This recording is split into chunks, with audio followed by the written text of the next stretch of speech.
తులారాశి వారు ప్రాణం పోయినా సరే ఏప్రిల్ 12, 13, 14, 15, 16, 17వ తేదీల్లో పొరపాటున కూడా ఈ 3 ప్రదేశాలకు వెళ్ళొద్దు. వెళితే మాత్రం మీకు పెను ప్రమాదం అనేది పొంచి ఉంది. సమయం చాలా తక్కువగా ఉందండి. ఈ వీడియోని మీరు మాత్రం ఏముందులని చెప్పేసి నిర్లక్ష్యం చేస్తే మీతో పాటుగా మీ కుటుంబ సభ్యులు కూడా చాలా ఇబ్బంది పడతారు. మనం ప్రాణాలతో ఉంటేనే ఏదైనా జీవితంలో సాధించగలిగేది. మన ప్రాణాల కన్నా కూడా ఏది విలువైంది కాదు, ముఖ్యమైంది కాదు. ఎందుకంటే ముఖ్యంగా మనం చెప్పినటువంటి ఈ తారీఖుల్లో అమావాస్య గడియలు అనేవి కూడా మనకు మొదలవుతున్నాయి. ఏప్రిల్ 17వ తారీఖున మనకు అమావాస్య అనేది రాబోతుంది. దానికి ముందు రోజులు, తర్వాత రోజులు, ఆ రోజు కూడా ఏంటంటే నెగిటివ్ అనేది చాలా ఎక్కువగా ఉంటుంది ఈ 3 ప్రదేశాల మీద. అంటే ఈ 3 ప్రదేశాల్లో వచ్చేటప్పటికి మనం చెప్పినటువంటి ఈ తారీఖుల్లో దుష్ట శక్తులు అనేవి చాలా ఎక్కువగా తిరుగుతూ ఉంటాయి. అమావాస్య ప్రభావం అనేది కూడా ఉంటుంది కాబట్టి మీరు పొరపాటును కూడా మనం చెప్పేటటువంటి ఈ తారీఖుల్లో మాత్రం అసలు అటు జోలి కూడా వెళ్ళొద్దు. అక్కడ చెడు అనేది విపరీతంగా ఉంటుంది. అక్కడికి వెళితే మాత్రం మీరు మృత్యువును మరీ వెతుక్కొని వెళ్ళినటువంటి వారు అవుతారనమాట. కాబట్టి పొరపాటును కూడా ఆ ప్రదేశాలకు వెళ్ళొద్దు. ఆ ప్రదేశాలు అనేవి చాలా అంటే ఆల్రెడీ అవి నెగిటివ్గా ఉన్నటువంటి ప్రదేశాలు. ఇప్పుడు మనకి ఈ అమావాస్య అనేది కూడా మనకు చేరింది కాబట్టి ఆ సమయాల్లో ఎక్కువగా నెగిటివ్ అనేది ఇంకా ఆ ప్రదేశాల్లో ఎక్కువగా ఉంటూ ఉంటుందన్నమాట. కాబట్టి అలాంటి ప్రదేశాలకు వెళ్ళినప్పుడు మీరు అనుకుంటూ ఉంటారు, ఏంటి మేము ఇంత చేస్తున్నా కూడా మాకెందుకు ఇలా జరుగుతుంది, ఎక్కడో ఏదో తేడా కొడుతుంది, అది ఇదని చెప్పేసేసి చాలాసార్లు మీరు మనసులో అనుకున్నారు. ఆ తేడా అనేది మీకు ఇలాంటి చోట దగ్గర నుంచే మీకు మొదలవుతుంది. ఇన్నాళ్ళు తెలిసి తెలియక వెళ్ళారు, కానీ ఇప్పుడు మాత్రం వెళ్ళొద్దు. వెళితే మాత్రం మీకు ఈ చెడు ప్రభావం అనేది ఖచ్చితంగా మిమ్మల్ని పట్టి పీడిస్తుంది. కాబట్టి జాగ్రత్త కోసమే ముందుగా ఈ వీడియో అనేది చెప్పటం అనేది జరుగుతుంది. ఎందుకంటే మీరు దైవాన్ని విపరీతంగా నమ్మేటటువంటి వ్యక్తులు, అలాగే మన ప్రాణాల కన్నా కూడా ఏది ముఖ్యమైనది కాదు. ఆ వారాహి మాతే ఈ వీడియోని మీ కళ్ళ ముందుకు తీసుకువస్తుంది. ఎందుకంటే తులారాశి వారు దైవాన్ని విపరీతంగా నమ్మేటటువంటి వ్యక్తులు. ఏ పని చేసినా వారి మనసులో ఎప్పుడూ కూడా దైవ నామస్మరణ అనేది చేస్తూ ఉంటారు. గత కొంతకాలం నుంచి ఈ తులారాశి వారు మానసికంగా, శారీరకంగా ఎన్నో రకాల అంటే వాళ్ళు చేసే ఉద్యోగాల్లో కావచ్చు, వ్యాపారాల్లో కావచ్చు, ఎన్నో రకాలైనటువంటి మానసిక ఒత్తిళ్లను, నిద్రలేని రాత్రులను, కష్టాలను, ఎంత మనోవేదనను అనుభవిస్తున్నారన్నది వారి మనసుకు మాత్రమే తెలుసు. మిగిలిన వాళ్ళకు తెలియదు. ఆఖరికి కుటుంబ సభ్యులకు కూడా తెలియదు. ఎందుకంటే కష్టాలన్నీ కూడా వీరి గుండెల్లోనే దాచుకొని సుఖాలను మాత్రమే నలుగురికి పంచాలనుకునేటటువంటి వ్యక్తులు ఈ తులారాశి వారు. కాబట్టి వీరి యొక్క మంచితనం వల్లే వీరు ఇవాళ రోజున ఆ వారాహి మాత మీ యొక్క మంచితనానికి ముందుగానే ఒక సంకేతంగా ఈ వీడియోని మీ ముందుకు తీసుకువచ్చింది. మీరు గతంలో పడుతున్నటువంటి కష్టాలకు కావచ్చు, కన్నీళ్ళకు కావచ్చు, మీరు వెళ్ళినటువంటి ఆ ప్రదేశాలు కూడా మీ జీవితం మీద బలమైనటువంటి ప్రభావాన్ని చూపిస్తున్నాయి. కాబట్టి తెలియక జరిగిందేదో జరిగిపోయింది, గతం గతః. ఇప్పటి నుంచైనా సరే మీరు పొరపాటును కూడా ఆ 3 ప్రదేశాలకు వెళ్ళొద్దు. ముఖ్యంగా మనం చెప్పినటువంటి ప్రత్యేకమైనటువంటి తారీఖుల్లో ఇంకా మీకు అవకాశం ఉంటే అసలు ఏప్రిల్ నెల మొత్తంలో కూడా మీరు ఈ 3 ప్రదేశాలకు పొరపాటును కూడా వెళ్ళొద్దు. వెళితే మాత్రం మీరు ఇక నష్టం అనేది మనం చెప్పే ఇది కాదండి. కాబట్టి అలాంటి ప్రమాదం మీకు, మీ కుటుంబానికి జరగకూడదు, అలాంటి బాధ మీరు అనుభవించకూడదు అన్న ఉద్దేశంతో ఈ వీడియో మీకు చెప్పటం అనేది జరుగుతుంది. కాబట్టి ఎవరైతే వారాహి మాతను మనస్ఫూర్తిగా నమ్ముతారో వాళ్ళు తప్పకుండా తులారాశి వాళ్ళు వీడియోకి ఒక్క లైక్ ఇచ్చి సపోర్ట్ చేయండి. మీరు లైక్ చేయటం వలన వెంటనే ఆ వారాహి మాత యొక్క ఆశీస్సులు అనేవి మీకు ఏదో ఒక రూపంలో తప్పకుండా అంది మీరు మంచిగా శుభవార్తను వింటారు. మీ జాతక దోషాలన్నీ కూడా తొలగిపోతాయి. అలాగే లైక్ చేసినప్పుడు కామెంట్స్ దగ్గర హైప్ వస్తుంది, అక్కడ మీ యొక్క పాయింట్స్ యాడ్ చేయండి. ఎందుకంటే లైక్ చేయటం వలన మీలాగా ఇంకొంతమంది తులారాశి మిత్రులకు చేరి వారు కూడా ఉపయోగించుకునే అవకాశాన్ని మీరు కల్పించినటువంటి వారు అవుతారు. వాళ్ళ యొక్క కుటుంబాలను మీరు కాపాడినటువంటి వారు అవుతారనమాట. కాబట్టి మీ యొక్క లైక్ అనేది నలుగురు ప్రాణాలను కాపాడటానికి ఉపయోగపడుతుంది. కాబట్టి తప్పకుండా ఒక లైక్ ఇచ్చి సపోర్ట్ చేయండి. మీకు తెలిసిన తులారాశి ఫ్రెండ్స్ ఎవరన్నా ఉంటే వారికి, వారి కుటుంబ సభ్యులకు కూడా తప్పకుండా వీడియోని షేర్ చేయండి. ఇక ఆలస్యం చేయకుండా వీడియోలోకి అయితే వెళ్ళిపోదాము. కామెంట్ బాక్స్లో తప్పకుండా జై వారాహి మాత అనేటటువంటి కామెంట్ని ప్రతి ఒక్కరూ కూడా కామెంట్ చేయటం వలన మీకంతా కూడా శుభం కలుగుతుంది. ఆ వారాహి మాత యొక్క ఆశీస్సులతో మీకున్నటువంటి కీడు దోషాలు, అడ్డంకులు, ఈ మృత్యు దోషాలు కావచ్చు, వాహన గండాలు కావచ్చు, ఇవన్నీ కూడా పూర్తిగా తొలగిపోయి మీకు అదృష్టం, ఐశ్వర్యం అనేవి మీ సొంతం అవుతాయి. కాబట్టి తప్పకుండా జై వారాహి మాత అనే కామెంట్ చేయండి. తులారాశి వారిది రాశి చక్రంలో 7వ రాశి. వీరి రాశికి అధిపతి శుక్రుడు. చిత్తా నక్షత్రం 3, 4 పాదాలు, స్వాతి నక్షత్రం 1, 2, 3, 4 పాదాలు, విశాఖ నక్షత్రం 1, 2, 3 పాదాల్లో జన్మించినటువంటి వారు తులారాశి వారి కిందకు చెందుతారు. తులారాశి వారి గురించి మనం ముందుగా చెప్పాల్సి వస్తే, తులారాశి వారు చాలా చాలా తెలివైనటువంటి వారు, సమయస్ఫూర్తి కలిగినటువంటి వారు, అలాగే కష్టాల్లోనూ సుఖాల్లోనూ రెండిటిని కూడా సమానంగా చూడగలిగినటువంటి వ్యక్తులు, బ్యాలెన్స్ కలిగినటువంటి వ్యక్తులు అనమాట. కష్టాలు వచ్చినప్పుడు కుంగిపోవటము, సుఖాలు వచ్చినప్పుడు పొంగిపోవటము ఇట్లా చేస్తూ ఉంటారు కొంతమంది. కానీ తులారాశి వారు కష్ట సుఖాలను సమానంగా చూడగలిగి వాటికి పరిష్కారం ఏంటనేది ఆలోచించేటటువంటి వ్యక్తులు అనమాట. అంతేకాని కూర్చొని బాధపడటము, ఏడవటం ఉంటుంది, బాధ ఉండదని చెప్పట్లేదు. కాకపోతే ఎంతవరకు తీసుకోవాలా అన్నది మాత్రమే వీళ్ళు చేస్తారనమాట. అలా ఈ తులారాశి వారికి ఒక మనస్తత్వం అనేది చిన్న వయసు నుంచి కూడా డిఫరెంట్గా ఉంటుంది. బ్రతికితే వీరిలాగే బ్రతకాలి అన్నట్లుగా నలుగురు కూడా వీరిని ఆదర్శంగా తీసుకునేంత గొప్పగా బ్రతుకుతూ ఉంటారు. కుటుంబాన్ని అమితంగా ప్రేమించేటటువంటి వ్యక్తులు ఈ తులారాశి వారు. తులారాశి వారు కుటుంబం కోసం ఎంత కష్టాన్నైనా భరిస్తారు. వాళ్ళ యొక్క ముఖ్య ఉద్దేశం ఏంటంటే కుటుంబంలో ఉన్నటువంటి వాళ్ళని, అంటే వాళ్ళ జీవిత భాగస్వామిని కావచ్చు, లేదా వారి బిడ్డలను కావచ్చు, తల్లిదండ్రులను కావచ్చు, సుఖంగా సంతోషంగా ఉంచాలి. బయట వీరి వల్ల ఎక్కడా కూడా వారికి మాట అనేది రాకూడదు అని చెప్పేసి ఆ యొక్క అన్ని రకాలైనటువంటి మంచి కట్టుబాట్లతో పెరిగి సంప్రదాయంగా పెరిగినటువంటి వ్యక్తులు, అన్ని రకాల సిద్ధాంతాలను నమ్మేటటువంటి వ్యక్తులు అనమాట. కాబట్టి వీరి యొక్క మనస్తత్వం అనేది చాలా గొప్పది. అలాగే దైవాన్ని విపరీతంగా నమ్ముతూ ఉంటారు. దైవానికి సంబంధించిన కార్యాలు, పూజలు, అలాగే గుళ్ళకు సంబంధించినటువంటి దాన ధర్మాలు ఇలాంటివి కూడా ఎక్కువగా చేస్తూ ఉంటారనమాట. కాబట్టి దైవం యొక్క అనుగ్రహం కూడా వీరి మీద చాలా ఎక్కువగా ఉంటుంది. అయితే మరి మీరు చేసినటువంటి పూజలు కావచ్చు, దాన ధర్మాలు కావచ్చు, ఇలాంటివన్నీ కూడా మీకు చెందకుండా ఉండటానికి మీరు ఇప్పటికీ ఈ రోజుకు చేస్తున్నటువంటి పొరపాటు ఏంటంటే, మీరు తెలిసి తెలియకుండా ఆ 3 ప్రదేశాలకు వెళ్ళటం అన్నమాట. అలాంటి ప్రదేశాలకు వెళ్ళటం వల్లనే మీ జీవితంలో అంతా ఉన్నా కూడా ఎక్కడో ఆ వెలితి ఉంటుంది చూడండి. దానికి కారణం ఏంటంటే ఈ 3 ప్రదేశాలే. ఎందుకంటే ఆ 3 ప్రదేశాలనేవి పూర్తిగా నెగిటివ్‌తో నిండిపోయి ఉన్నాయి. దుష్ట శక్తులతో నిండిపోయి ఉన్నాయి. వాటి యొక్క ప్రభావం అనేది మీరు ఎంత వద్దనుకున్నా, ఎంత కాదనుకున్నా కూడా మీ మీద ఖచ్చితంగా పడుతుంది. ఇంకా మీ అదృష్టవశాత్తు పూర్తిగా మీరు అందులో మునిగిపోవటంలా. ఆ దైవం మిమ్మల్ని కాపాడబట్టి, మీ యొక్క అదృష్టాన్ని బట్టి, అంటే మీ జాతక ప్రకారంగా కూడా మీరు చాలా అదృష్టవంతులు. ఆ అదృష్టం వలన ఈ మాత్రమైన ఆ నెగిటివ్ అనేది మీ మీద పడతల్లా. లేకపోతే ఇంకా చాలా దెబ్బ తినాల్సినటువంటి వాళ్ళనమాట. ఏదైనా సరే వచ్చి చిన్న గోటితోటి అట్లా వెళ్ళిపోతుందని చెప్పాలంటే అది మీ యొక్క అదృష్టము, మీ యొక్క పూర్వజన్మ సుకృతం వల్ల అని చెప్పుకోవచ్చనమాట. వీటి వల్లే మీకు ఈ 3 ప్రదేశాలకు వెళ్తాం వల్ల ఏంటంటే, మీకు పితృదోషాలు, పితృశాపాలు కూడా పెరుగుతున్నాయి. ఇంకా చెప్పాలంటే మీ యొక్క కులదైవం ఎవరైతే ఉందో, ఆ కులదైవం కూడా మీ మీద ఆగ్రహిస్తున్నారు అని చెప్పేసి కూడా ఇక్కడ మనం చెప్పుకోవచ్చనమాట. అంటే మన యొక్క కులదైవం ఎవరైతే ఉన్నారో వారేంటంటే, ఆ దేవత మన యొక్క కుటుంబాలని ప్రత్యేకంగా కాపాడుతూ ఉంటారు. ఎందుకంటే మన యొక్క వెనకటి పెద్దవాళ్ళు అప్పటి నుంచి వారికున్న సమస్యలకి పూజలు చేసుకుంటూ ప్రత్యేకంగా కులదైవాన్ని పూజిస్తూ ఉండేవాళ్ళనమాట. అలా చేయటం వలన కులదైవం ఏంటంటే ఆ సమస్య నుంచి వీరిని గట్టెక్కిస్తూ వచ్చేది. అలాంటి కులదైవం కూడా మీరు ఈ ప్రదేశాలకు వెళితే ఆ దైవం కూడా మిమ్మల్ని కాపాడలేని పరిస్థితి అనమాట. ఎందుకంటే దైవం కూడా వెనకడుగు వేస్తుందంటే అక్కడ యొక్క నెగిటివ్ ప్రభావం అనేది ఎంత గట్టిగా ఉంటుందనేది మీరు ఒక్కసారి ఆలోచించండి. కాబట్టి మీరు ఆ ప్రదేశాలకు వెళ్ళొద్దు. పొరపాటున వెళ్తే మాత్రం చాలా చాలా ఇబ్బందులు పడతా ఉంటారు. మీరు చేసే పుణ్యాలు కావచ్చు, ఇలా మీరు చేసే పూజలు కావచ్చు, ఈ కులదైవం కావచ్చు, ఆఖరకు పితృదేవతలు ఎవ్వరూ కూడా మిమ్మల్ని కాపాడలేరు. ఎంత నష్టాలు జరగాల అనేది మన ఊహకు కూడా అందవనమాట. ఎందుకంటే రెప్పపాటు కాలం చాలు.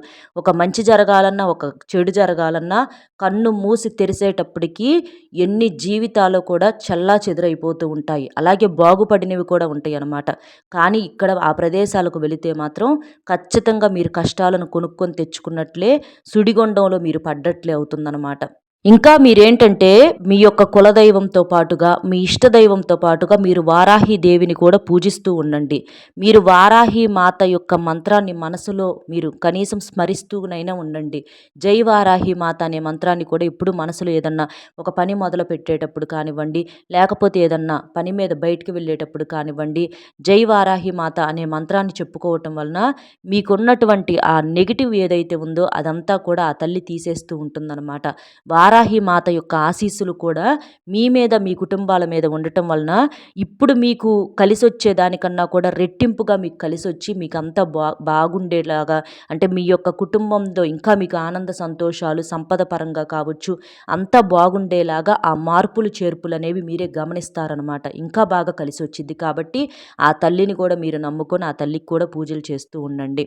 ఇక మరి మీరు ఇంతగా నెగెటివ్ అని చెప్తున్నటువంటి ఆ వెళ్ళకూడని ప్రదేశాలు ఏంటనేది ఇప్పుడు నేను క్లియర్‌గా చెప్తాను. ఎందుకు అక్కడికి వెళ్తే మీకు నష్టం జరుగుతుందనేది ఆ కారణాలు కూడా ఇక్కడ నేను చెప్తాను. ఇంకా వీటితో పాటుగా మీరు వెళ్తే మంచి జరిగేటటువంటి ప్రదేశాలు కూడా ఈ ఏప్రిల్ నెలలో ఉన్నాయన్నమాట. ఆ ప్రదేశాలేంటనేది కూడా నేను చెప్తాను. మీరు పూర్తిగా వినండి. ఆ వెళ్ళకూడని ప్రదేశాల్లో వచ్చేటప్పటికి మొట్టమొదటి ప్రదేశం వచ్చి మీ చుట్టుపక్కల కావచ్చు, లేదా మీ బంధువుల్లో కావచ్చు, మీ స్నేహితుల్లో కావచ్చు, మీ ఇరుగు పొరుగు వాళ్ళల్లో కావచ్చు, ఇట్లా ఎవ్వరైనా కానివ్వండి, మీకు బాగా దగ్గర వాళ్ళు, మీకు బాగా తెలిసినటువంటి వ్యక్తుల్లో ఒక వ్యక్తి వచ్చేటప్పటికి పూర్తిగా నెగెటివ్‌తో నిండిపోయి ఉంటారు. అంటే వారి జీవితం ఎలా ఉంటుందంటే, కలలో కూడా ఆ కలలు వస్తే అలాంటి జీవితాన్ని చూసి భయపడుతూ ఉంటాం చూడండి. అలాంటి జీవితం అనేది వీరు నిజ జీవితంలో అనుభవిస్తూ ఉంటారనమాట. అంటే మన పగ వాళ్ళకు కూడా అలాంటి భయంకరమైనటువంటి జీవితం రాకూడదు అని చెప్పేసేసి మనం కోరుకుంటూ ఉంటాము. అంత భయంకరమైనటువంటి జీవితాన్ని గడుపుతూ ఉంటారనమాట. అలాంటి వారు ఖచ్చితంగా మీ చుట్టుప్రక్కల, మీ బంధువుల్లో, లేకపోతే మీ రక్త సంబంధికుల్లో, లేదా మీ యొక్క స్నేహితుల్లో కావచ్చు, ఖచ్చితంగా ఒక వ్యక్తి ఉంటారు. అది ఆడవారా, మగవారా అనేది మీ మనసుకు ఈ పాటికి అర్థమై ఉంటదనమాట. అంటే వారి జీవితం అందరికీ బాధలు ఉంటాయి. ఉండవని చెప్పట్లా. కానీ వారి యొక్క బాధలనేవి ఇంకా ఎక్కువగా ఉంటాయనమాట. వారి యొక్క మనసంతా కూడా పూర్తిగా అశాంతితోటి, దుఃఖంతోటి, నరకంతోటి నిండిపోయి ఉంటది. వారి బాధలు ఎలా ఉంటాయంటే, భార్యాభర్తలు కూడా కనీసం కలిసి ఒక చోట ఉండరు. భార్య ఒక చోట ఉంటది. లేదా భర్త ఒక చోట ఉంటాడు. లేదా అసలు భార్యాభర్తల్లో ఇద్దరిలో ఒకరు దూరమైపోవటం కావచ్చు. కుటుంబ భారాన్ని పూర్తిగా వీళ్ళే లాక్కు రావాల్సినటువంటి పరిస్థితి. అలాగా అంటే ఈ రోజుల్లో ఇద్దరు ఆడ, మగ కష్టపడుతుంటేనే అంతంత మాత్రంగా ఉంటున్నాయి. అలాంటి మగవాళ్ళు మంచివాళ్ళైతే ఆ దారి వేరుగా ఉంటుందండి. కానీ కొంతమందికేంటంటే మగవాళ్ళు మంచివాళ్ళు కాక అలాంటి ఆడవాళ్ళేంటంటే కుటుంబ భారాలను పూర్తిగా పాపం వాళ్ళ రెక్కల మీద లాక్కు రావాల్సినటువంటి పరిస్థితి అనేది వస్తుందనమాట. అలాంటి వారేంటంటే వాళ్ళ బాధ అనేది చాలా దారుణంగా ఉంటుంది. ఎందుకంటే అంతా ఉన్నవాళ్ళే లాక్కు రావాలంటే లాక్కు రాని వాళ్ళు, అలాంటిది ఒక ఆడ మనిషి అలా బాధల్లో ఉండి లాక్కు రావటం అంటే అది చాలా భయంకరమైనటువంటి పరిస్థితి అనమాట. వాళ్ళ దగ్గరికి వెళ్లి కూర్చున్నప్పుడు అంటే మన రక్త సంబంధికుల్లో అలాంటి వాళ్ళు కొంతమంది ఉండవచ్చు. లేదా మన బంధువుల్లో కూడా ఉండవచ్చనమాట. వారితో ఫోనుల్లో మాట్లాడుతూ ఉంటాము. లేకపోతే దగ్గర వాళ్ళేలే అని చెప్పి కాసేపు వెళ్లి కూర్చుందామనో, కాసేపు టైం పాస్‌గా మాట్లాడదామనో, మాట్లాడటానికి ఎవ్వరు లేరని చెప్పేసేసో, ఇలా ఏంటంటే రకరకాల కారణాల వల్ల వాళ్ళ దగ్గరకు వెళ్లి మాట్లాడాలి అనే ప్రయత్నం చేస్తా ఉంటాము. అది ఫోన్‌లో కూడా కావచ్చు. అట్లా మాట్లాడినప్పుడు వాళ్ళేంటంటే వాళ్ళ జీవితం, వాళ్ళు గత జన్మలో చేసుకున్నటువంటి పాపకర్మలు కావచ్చు, లేదా పెద్దవాళ్ళు చేసినటువంటి పాపాలు వీళ్ళ మీద పడి ఉండవచ్చు. అంటే కొన్ని పితృదోషాలంటారు చూడండి. వాళ్ళ పెద్దవాళ్ళు వాళ్ళు బ్రతికున్నప్పుడు చేసినటువంటి పాపాలు కూడా ఇలా పిల్లలకు కర్మల రూపంలో వీళ్ళేం చేయకపోయినా కూడా అట్లా వస్తూ ఉంటాయన్నమాట. అట్లా కావచ్చు. లేకపోతే వీళ్ళే తెలిసి తెలియక ఈ జన్మలో ఏదన్నా చేసుకున్న వాటి వల్ల వాళ్ళేంటంటే నరకం అనుభవిస్తూ ఉంటారు. ప్రతి క్షణం కూడా చిత్రవద అనుభవిస్తూ ఉంటారనమాట. అలాంటి ఒక దుఃఖంలో ఉన్నటువంటి మనుషులకు మీరు ఫోన్ చేసినప్పుడు, మాట్లాడినప్పుడు కానివ్వండి, లేదా వాళ్ళ ఎదురుగా వెళ్లి మీరు కూర్చొని మాట్లాడినప్పుడు కానివ్వండి, వాళ్ళ దగ్గర వచ్చేటటువంటి మాటలు వాళ్ళ నోట్లో నుంచి ఎలా ఉంటాయంటే, ఏం జన్మోలేండి, మాకు సుఖం లేదు, అచ్చంగా దేవుడు మమ్మల్ని బాధలకే పుట్టించాడు, మేమేం పాపం చేశాము, అసలు ఇలాంటి జీవితం అనేది మాకు రాకూడదు, అసలు బ్రతకాలని కూడా అనిపించట్లేదు అని చెప్పేసి వాళ్ళకు ఉన్న వాతావరణాన్ని బట్టి వాళ్ళ నోట్లో నుంచి అలాంటి మాటలే వస్తూ ఉంటాయి. అంటే పూర్తిగా దుఃఖంతో నిండిపోయినటువంటి మాటలు వస్తూ ఉంటాయి. సంతోషం లేనప్పుడు సంతోషంలో ఉన్న మాటలు వాళ్ళకి రావు. బాధల్లో ఉన్నారు కాబట్టి వాళ్ళకి అవే వస్తూ ఉంటాయి. అలాంటి వాళ్ళ బాధలు మనం తీసేసేది ఏమీ లేదు. కానీ వాళ్ళ మాటలు వినటం వలన ఏంటంటే, కాస్తో కూస్తో మనలో ఉన్నటువంటి ఉత్సాహము, ఆనందం అవి కూడా తగ్గిపోయి, మనం కూడా ఆ నెగెటివ్ రూట్‌లోకి వెళ్ళిపోయి, మనం కూడా అట్లా నెగెటివ్‌గా ఆలోచించే అవకాశాలనేవి చాలా ఎక్కువగా ఉంటాయి. ఆ నెగెటివ్ అనేది వాళ్ళతో మాట్లాడినప్పుడు, వాళ్ళ దగ్గరకు వెళ్ళినప్పుడు ఖచ్చితంగా మీకు కూడా పట్టుకొని, మీకు చుట్టుకునే అవకాశం అనేది ఉంటుందన్నమాట. కాబట్టి అలాంటి వ్యక్తులతో మాట్లాడే ప్రయత్నం అనేది దయచేసి చెయ్యవద్దు. అలాంటి వాళ్ళ ఇళ్ళకు వెళ్ళవద్దు. మీకు చేతైతే ఏదన్నా సహాయం చేయండి. వాళ్ళకి ఏదన్నా ఒక డబ్బు రూపంలో కానీ, లేకపోతే ఏదైనా ఒక వస్తువుల రూపంలో కానీ కాస్త ఏదన్నా సహాయం చేయండి. అంత ఇబ్బందుల్లో ఉన్నవారికి సహాయం చేయండి. తప్పు లేదు. దానివల్ల మీకున్నటువంటి దోషాలు కూడా పోతాయి. వాళ్ళకి కాస్తో కూస్తో సహాయంగా ఉంటుంది. మీకు కలిసి వస్తుంది. మీ పేరు చెప్పుకుంటారు. అలా వాళ్ళ బాధను మనం తగ్గించగలుగుతాం కానీ, అలాంటి వాళ్ళతో మాట్లాడి, వాళ్ళతో టైం పాస్ చేయాలి, వాళ్ళతో కాసేపు మాట్లాడాలి, లేదా మన కష్టాలేదో వాళ్ళకి చెప్పుకోవాలి. ఇలాంటివి చేస్తే అలాంటి వాళ్ళే బాధల్లో నిండిపోయి ఉన్నోళ్ళకి మళ్ళీ తీసుకెళ్ళి మనయి చెప్పుకుంటే వాళ్ళు మనకు సలహా ఏమిస్తారు ఒకసారి ఆలోచించండి. ఇంకా వాళ్ళ యొక్క మాటల యొక్క నెగెటివ్ ప్రభావం అంతా కూడా మన మైండ్‌లోకి వెళ్ళిపోయి, మనం కూడా నెగెటివ్‌గా ఆలోచించడం మొదలుపెడుతూ ఉంటాము. మనకు కూడా వాళ్ళ దగ్గర ఏంటంటే ఎక్కువగా నెగెటివ్ శక్తులు, వారి చుట్టూతా ఉన్నటువంటి వాతావరణము అంటే వారు ఉండే ఇల్లు కావచ్చు, వాళ్ళ చుట్టూ ఉండేటటువంటి మనుషులు కావచ్చు, అక్కడ ఉన్నటువంటి ఆరా కావచ్చు, అంతా కూడా పూర్తిగా దుష్ట శక్తులతో నిండిపోయి ఉంటుందన్నమాట. అలాంటి వాళ్ళ దగ్గరికి ఫోన్‌లో మాట్లాడినా కూడా ఆ యొక్క నెగెటివ్ అనేది ఆ రూపంలో కూడా మీ దగ్గరికి వచ్చిద్ది. కాబట్టి వాళ్ళతో మాట్లాడొద్దు. వాళ్ళ దగ్గరకు వెళ్లి కూర్చోవద్దు. అలాంటి వాళ్ళ గడప కూడా తొక్కొద్దు. అలాంటి వాళ్ళ దగ్గరకు వెళ్తే మాత్రం మీరు చూడండి. వెళ్ళే ముందు దాకా ఒక రకంగా ఉంటారు. వెళ్ళిన తర్వాత ఒక రకంగా ఉంటారు. ఖచ్చితంగా ఆ తేడా అనేది మీకు అర్థమైద్ది. ఎందుకంటే కొంతమంది చిన్న చిన్న విషయాలను భూతద్దాల్లో భయంకరంగా పెట్టుకొని సమస్యలు ఉండొచ్చు కాదని అంటల్లా. చిన్న చిన్న సమస్యలను కూడా కొంతమంది భయంకరంగా భూతద్దాల్లో పెట్టుకొని వచ్చిన దానికన్నా కూడా రెట్టింపుగా కంగారు పడిపోయి, రెట్టింపు బాధపడుతూ ఉంటారు. అది కొంతమంది మనస్తత్వం. కొంతమందికేమో నిజంగానే భయంకరంగానే సమస్యలు ఉండొచ్చు. ఇంకొంతమందిని చూడండి మనము, వాళ్ళు ఎంత కష్టాల్లో ఉన్నా కూడా నవ్వుతూనే ఉంటారు. నవ్వుతూ ఉన్నారంటే వాళ్ళకి బాధలు లెవ్వని అర్థమా? వాళ్ళకి కూడా చాలా సమస్యలు ఉంటాయి. కానీ నవ్వుతూ ఉండి, నలుగురిలో కూడా నవ్వుతూ ఉండి, అలాంటి వాళ్ళతో వెళ్ళి కూర్చున్నప్పుడు ఏందంటే, మన బాధలను, కష్టాలను కూడా మర్చిపోగలుగుతాము. ఆ బాధలను పక్కన పెట్టేసేసి మనం కూడా కాస్త నవ్వుతాము. అలాంటి వాళ్ళ దగ్గరకు వెళ్లి కూర్చోవటం వల్ల తప్పు లేదు గానీ, ఇలాగ ఇంకా ఎక్కువగా పూర్తిగా నెగెటివ్‌తో నిండిపోయి, భూతద్దాల్లో పెట్టుకొని చూసుకునే ఇలాంటి వ్యక్తుల దగ్గరికి మాత్రం పొరపాటున కూడా వెళ్ళొద్దు. వెళితే మాత్రం ఖచ్చితంగా ఆ నెగెటివ్ అనేది మిమ్మల్ని పట్టి పీడిస్తుంది. మీరు కూడా ఆ ఊబిలోకి దిగిపోతారు. అది ఆడవాళ్ళు కావచ్చు, మగవారు కావచ్చు. ఇది మీరు గుర్తుపెట్టుకోండి. ఇక్కడ నేను అందుకే ఇంత వివరంగా మీకు చెప్పటం అనేది జరిగింది. ఇది వెళ్ళకూడని ప్రదేశాల్లో మొట్టమొదటి ప్రదేశము. ఇక వెళ్ళకూడని ప్రదేశాల్లో రెండవ ముఖ్యమైనటువంటి ప్రదేశం వచ్చేటప్పటికి ఏంటి అనంటే, మీరు ఎవరైతే అంటే మంత్రతంత్ర పూజలు చేస్తూ ఉంటారు. కొంతమంది చెడు పూజలు, ఇంకా చెప్పాలంటే చెడు ప్రయోగాలు చేస్తూ ఉంటారనమాట. అంటే వాళ్ళ దగ్గర ఎప్పుడూ కూడా మామూలుగా దైవానికి సంబంధించిన పూజలు చేయటం వేరు. కానీ వీళ్ళు చేసే పూజలు ఎలా ఉంటాయంటే దుష్ట పూజలు, చెడు ప్రయోగాలు, ఎదుటి వారిని నాశనం చేయటానికో, లేదా ఎదుటి వారిని వశం చేసుకోవటానికో, ఇట్లా కొంతమంది కొన్ని రకాల పూజలు చేస్తూ ఉంటారనమాట. అలాంటి వాళ్ళు ఉన్నటువంటి ప్రదేశాలకు కానీ, అలాంటి వాళ్ళ ఇళ్ళకు కానీ పొరపాటున కూడా వెళ్ళవద్దు. మీకేదన్నా సమస్య వచ్చిందని చెప్పి కూడా మీరు అలాంటి వాళ్ళ దగ్గర సహాయానికి మీరు వెళ్ళొద్దు. ఎందుకంటే వాళ్ళ కళ్ళల్లో మీరు పడ్డారనుకోండి, అలాంటి చెడు ప్రయోగాలు మీ మీద చేసే అవకాశం కూడా ఉండొచ్చు. కాబట్టి దయచేసి అలాంటి వాళ్ళు ఉన్న మనుషుల దగ్గర ఉన్నటువంటి ప్రదేశాలకు మీరు పొరపాటున కూడా వెళ్ళొద్దు. వెళితే మాత్రం ఖచ్చితంగా చాలా ఇబ్బందులు పడతారు. అందులో నుంచి మీరు బయటికి పొరపాటున కూడా రాలేరు. ఇది మీరు గుర్తుంచుకోండి. అలా ఎంతమందో కూడా వాళ్ళ యొక్క మానసిక స్థితి అనేది దెబ్బతిని బంగారం లాగా ఉన్నోళ్ళు కూడా భ్రష్టు పట్టిపోయినోళ్ళు ఉన్నారనమాట. కాబట్టి అలాంటి చెడ్డ మనుషులు ఉన్నటువంటి పూజలు చేసే ప్రదేశాలకు మాత్రం మీరు పొరపాటున కూడా వెళ్ళొద్దు. వీటితో పాటుగా మీ మీద పడి ఏడ్చే వాళ్ళు ఎవరైతే ఉంటారో, మిమ్మల్ని చూసి కళ్ళల్లో నిప్పులు పోసుకునే వాళ్ళు ఎవరైతే ఉంటారో, ఎందుకంటే ఈ తులారాశి వారి మీద నరదిష్టి ప్రభావం అనేది చాలా ఎక్కువగా ఉంటది. వీరేంటంటే నలుగురిలో డిఫరెంట్‌గా ఉంటారు కాబట్టి వీరి మీద ఖచ్చితంగా ఈ జనాల యొక్క ఏడుపులనేవి ఉంటాయి. వీళ్ళ మీద, వీళ్ళ కుటుంబాల మీద కూడా పడి ఏడుస్తూ ఉంటారనమాట. కాబట్టి అలాంటి వాళ్ళ దగ్గరికి మీరు వెళ్ళొద్దు. అంటే ఈ తులారాశి వారు రూపంలో చక్కగా ఉంటారు. ఆడవాళ్ళు కావచ్చు, మగవాళ్ళు కావచ్చు. అందమైన రూపాన్ని కలిగి ఉంటారు.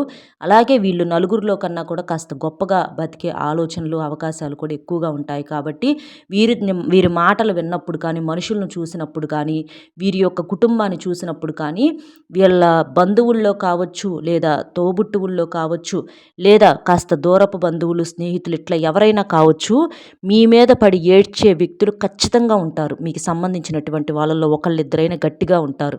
వాళ్ళని చూస్తే మీకు ఆటోమేటిక్‌గా అర్థమైద్ది. మిమ్మల్ని చూడగానే కళ్ళల్లో నిప్పులు పోసుకోవటం, నవ్వే మొహాలు మాడిపోవటము, మీరు బాధలో ఉన్నప్పుడు వాళ్ళు సంతోషపడటం, మీరు సంతోషంగా ఉన్నప్పుడు వాళ్ళు ఏడవటము, మీ కుటుంబంలో భార్యాభర్తలు కొట్టుకునేటట్లుగా కొన్ని రకాల తగువులు పెట్టే మాటలు చెప్పటము, అనుమానాలు కలిగించడం ఇలాంటివి చేస్తూ ఉంటారు.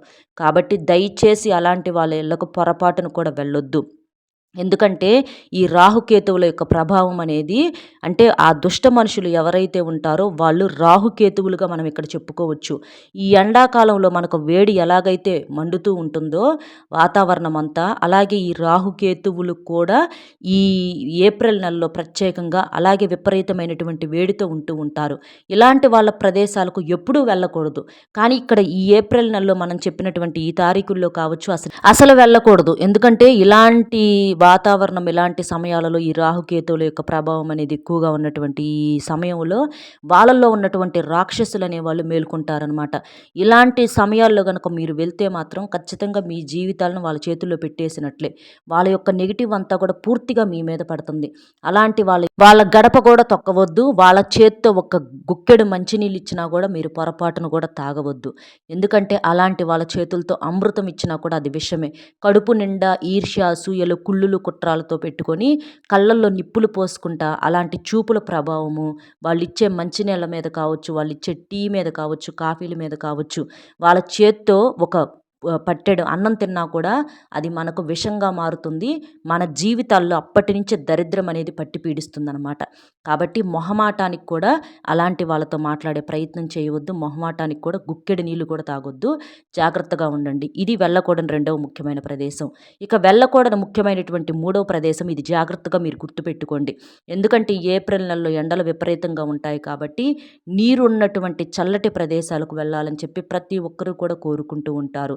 అందులో పిల్లలు, పెద్దలు సెలవులు కాబట్టి అందరూ ఇళ్ళకాడే ఉంటారు కాబట్టి సరదాగా ఏదన్నా నీళ్లున్నటువంటి అంటే నీటి లోయలు కావచ్చు, సరస్సులు కావచ్చు, చెరువులు కావచ్చు, నదులు కావచ్చు ఇలాంటి చోటుకు వెళితే కాస్త చల్లగా ఉంటుంది, ప్రశాంతంగా ఉంటుందని చెప్పేసి మీరు కావచ్చు లేదా మీ బంధువులు, ఫ్రెండ్స్ ఎవరో ఒకళ్ళు ఫోనులు చేసి చెప్పటం కావచ్చు ఇలాంటివి చేస్తూ ఉంటారు. అంటే సరదాగా మైండ్ కూడా ఫ్రెష్ అవుతుంది. ఇంట్లో ఉంటే ఎప్పుడూ ఆ బాధలే గుర్తొస్తా ఉంటాయి కాబట్టి వెళ్దాం అనుకుంటారు. తప్పు లేదు. కానీ మీరు చేసే పొరపాటైతే మాత్రం ఇప్పుడు ఈ ఆలోచన చేయటమే. ఎందుకంటే ఈ ఏప్రిల్ నెలలో ఇలాంటి ప్రదేశాలకు మీరు వెళ్ళటం వలన మీకు ఆ చల్లటి ప్రదేశాలకు వెళ్ళటం మీకు బాగానే ఉన్నప్పటికీ కూడా దాని వెనకమాలే వేడైనటువంటి ఒక దుష్ట శక్తుల ప్రభావం అనేది కూడా ఉంటుందని అది మీరు ఊహకు కూడా ఊహించలేరనమాట. ఎందుకంటే అలాంటి చల్లటి నీరు ఉన్నటువంటి ప్రదేశాలు ఆ నీరు పైకి ఎంతో ప్రశాంతంగా ఉన్నప్పటికీ లోపలే మృత్యువు అనేది దాగి ఉంటుంది. అక్కడ ఉన్నటువంటి పాచి పట్టిపోయినటువంటి బండలు కావచ్చు, రాళ్ళు కావచ్చు, అలాంటి ప్రదేశాలకు పిల్లలు కావచ్చు, పెద్దలు మీరు వెళ్ళినప్పుడు ఏంటంటే చిన్న కాలు జారినా చాలు మనం ఆ మృత్యువు ఒళ్ళో పడిపోయినట్లే. అంటే కనీసం కేక వేసి ఎవరినైనా సహాయం అడగటానికి కూడా అక్కడ కుదరదు. అలాగా రాహుకేతువులు ఏంటంటే అక్కడ తమ ఉగ్ర రూపాన్ని దాలుస్తూ ఉంటారు. అలాగా కొంచెం కనురెప్ప కాలంలో అలా మృత్యు బారిన పడిన వాళ్ళు ఎంతమందో ఉన్నారు. ఈతలు కొట్టడానికి వెళ్ళి కావచ్చు, లేదా కాసేపు వెళ్ళి కూర్చుందాము, సరదాగా గడుపుదాము, ఆడదాం, పాడదాం నీళ్ళల్లో అని చెప్పేసి ఎంతమందో కూడా వెళ్ళటమే తప్ప తిరిగి రాని వాళ్ళు ఎంతమందో ఉన్నారనమాట. అలాంటి ఇబ్బంది మీకు కలగకూడదని ఇక్కడ నేను చెప్తున్నా. ఇంకా ఏంటంటే అక్కడ చేసే పొరపాటు ఏంటంటే నీళ్ళ లోతును కూడా ఊహించలేకపోవటం. నీళ్ళ లోతు చాలా తక్కువగా ఉంది. ఇంకెవరో ముందుకు వెళ్తున్నారు. మనం కూడా నడుచుకుంటూ ఇంకాస్త ముందుకు వెళ్దాము, ఇంకా లోపలికెళ్తే బావుంటది, లోపలికెళ్తే బావుంటదని చెప్పి వెళ్తానే ఉంటారు. కానీ అదే పొరపాటు. ఎందుకంటే నీళ్ళ లోతును మనం ఊహించలేము. మనం ముందు వాళ్ళు వెళ్ళిన కాడ ఏమి ఉండకపోవచ్చు. కానీ మనం అడుగుపెట్టేటటువంటి ప్రదేశాల్లో లోతు ఎక్కువ ఉండవచ్చు. లేదా సుడిగుండాలు ఉండవచ్చు. ఆ సుడిగుండాల్లో కాలు వేసినప్పుడు ఏముందండి, ఆవంతనే ఇంక లోపలికి మునిగిపోవటమే. అలాగా ప్రాణాలు అనేవి గాలిలో కలిసిపోతా ఉంటాయి. కాబట్టి అలాంటి నీరు లోతుగా ఉన్నటువంటి ఆ లోయ ప్రాంతాలకు దయచేసి మీరు ఈ ఎండాకాలం ఈ ఏప్రిల్ నెలలో మనం చెప్పిన ముఖ్యమైన తారీఖుల్లో కావచ్చు, లేదా అసలు ఈ ఏప్రిల్ నెల మొత్తం కావచ్చు, అలాంటి చోటకు వెళ్ళొద్దు. మీరు కావాలంటే ఇంట్లో చల్లటి వాతావరణాన్ని సృష్టించుకోవచ్చు. పచ్చటి మొక్కలతో గడపటము, చక్కగా మొక్కలకు నీళ్లు పోయటము, లేదా చక్కగా ఒక టబ్బులో నీటిని పోసుకొని ఆ నీళ్లతో సరదాగా స్నానం చేసే ముందల పిల్లలతో ఆడుకోవటము, సరదాగా గడపటం. అంటే మన మనసు అనేది ప్రశాంతంగా ఉండి మనం వెతుక్కోవాలే కానీ, మనం ఉన్న కాడ కూడా సంతోషంగా ఉండే వాతావరణాన్ని మనం సృష్టించుకోవచ్చనమాట. ఎక్కడికో వెళ్తేనే సంతోషం ఉంటుంది అని అనుకుంటే అది పొరపాటు. మనం మనసుతో మనం సరిగ్గా ఆలోచించగలిగితే, మనం ఉన్న చోట కూడా మనం ప్రశాంతంగా ఉండగలుగుతాము. మన మనసును ప్రశాంతంగా ఉంచుకోగలుగుతామనమాట. కాబట్టి మీరు ఈ ఏప్రిల్ ప్రత్యేకమైన ఈ తారీఖుల్లో కావచ్చు, ఇంకా చెప్పాలంటే ఈ ఏప్రిల్ నెలలో మొత్తంలో కూడా ఈ ప్రదేశానికి కూడా వెళ్ళొద్దు. ఇది మీరు గుర్తుంచుకోండి. ఇంకా ముఖ్యమైన విషయం ఏంటంటే, 4 దిక్కులు కలిసే రోడ్డు కావచ్చు, లేదా శ్మశానాల్లో వైపు కావచ్చు. అంటే మీరు ఎక్కువగా ఉద్యోగ ప్రయత్నాలు, వ్యాపారాల పనుల మీద వెళ్ళేటప్పుడు కానీ, వచ్చేటప్పుడు కానీ మిట్ట మధ్యాహ్నం కావచ్చు, లేదా అర్ధరాత్రి 12 గంటలకు ఆ టైంలో ఏంటంటే, ఈ శ్మశానాల వైపు ఈ 4 దిక్కులు కలిసే రోడ్డు, పాడుబడ్డ ప్రదేశాలు, పాడుబడ్డ భవనాలు అలాంటి చోట్ల నుంచి ఎక్కువగా వచ్చే అవకాశాలు ఉంటాయి. లేకపోతే వెళ్ళేటప్పుడు కానీ ఆ రూటుల్లో వెళ్తూ ఉంటారు. కానీ దయచేసి మీరు అలాంటి రూటుల్లో వెళ్ళొద్దు. ఎందుకంటే అలాంటి చోట అంటే ఆత్మశాంతి లేనటువంటి కొన్ని భూతప్రేత పిశాచాలు, గాలులు ఇలాంటివి తిరిగే అవకాశం అనేది ఉంటుంది. అలాంటి చోట మీరు వెళ్ళినప్పుడు బండ్ల మీద కావచ్చు, కారుల్లో కావచ్చు, అవి మీకు పట్టి పీడించే అవకాశం అనేది ఉంటుంది. కాబట్టి వాటి వల్ల మీరు చాలా ఇబ్బంది పడతారు. దానివల్ల చాలా నష్టపోవాల్సిన పరిస్థితి అనేది కూడా వస్తుంది. కాబట్టి మీరు వేళ కాని వేళల్లో, సమయం కాని సమయాలలో అలాంటి ప్రదేశాల వైపు కూడా వెళ్ళొద్దు. ఇది మీరు గట్టిగా గుర్తుంచుకోవాల్సినటువంటి విషయం అనమాట. ఇది జాగ్రత్త తప్పనిసరి. ఇంటి లోపలికి వెళ్ళేటప్పుడు కూడా శుభ్రంగా కాళ్ళు కడుక్కొని వెళ్ళండి. ఇది మీరు గుర్తుంచుకోండి. ఇప్పుడు మనం చెప్పిన ఈ 3 ముఖ్యమైన ప్రదేశాలకు మాత్రం మీరు వెళ్ళొద్దు. వెళ్తే మాత్రం చాలా చాలా ఇబ్బంది పడతారు. ఆ ఇబ్బందులు ఏంటనేది కూడా నేను వివరంగా చెప్పాను. అర్థం కాకపోతే ఇంకోసారి జాగ్రత్తగా వినండి. మీ మంచి కోసము, మీ కుటుంబం మంచి కోసము ఇక్కడ నేను ఇన్ని సార్లు చెప్తున్నానండి. ఎందుకంటే ఆ వారాహి మాతే నా రూపంలో ఇక్కడ మీకు చెప్తుంది. దైవ సంకేతాలనేవి ఇలాగే ఉంటాయి. నిర్లక్ష్యం చేస్తే మాత్రం నష్టం జరిగేది మీకే అన్న విషయం మర్చిపోవద్దు. ఇక వెళ్ళేటటువంటి ముఖ్యమైన ప్రదేశాలు కూడా నేను చెప్తాను. మీరు ఏదైనా పురాతన శివాలయానికి కానీ, పురాతన దేవాలయాలకు కానీ వెళ్ళండి. వెళ్తే అలాంటి చోట ఏంటంటే చాలా చల్లగా ఉంటుందన్నమాట. అక్కడ మీకు ఈ వేడి తీవ్రత అనేది చాలా తగ్గి మీ మనసుకు ప్రశాంతంగా ఉంటుంది. మీలో మీ పిల్లల్లో భక్తి భావం అనేది ఇంకా ఎక్కువగా పెరుగుతుందనమాట.